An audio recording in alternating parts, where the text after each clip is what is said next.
మూలాగి నక్షత్రం రోజు అయితే ఇక సరస్వతి దేవిని పూజిస్తారు. ఆ రోజు సరస్వతి అవతారం అయితే ఎత్తుతుంది అమ్మవారు. అంటే 9 అవతారాలు కదా. సో ఆ రోజు మూలా నక్షత్రం రోజు అమ్మవారు అయితే సరస్వతి అవతారంలో ఉంటుంది.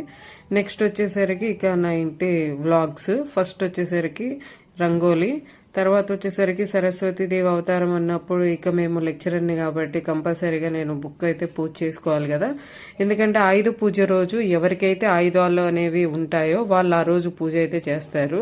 సో నాకైతే సరస్వతి పూజ అనేది సరస్వతి రోజు అంటే మేము చదువు చెప్తుంటాం కాబట్టి ఆ రోజు అయితే నేను పూజ చేస్తాను.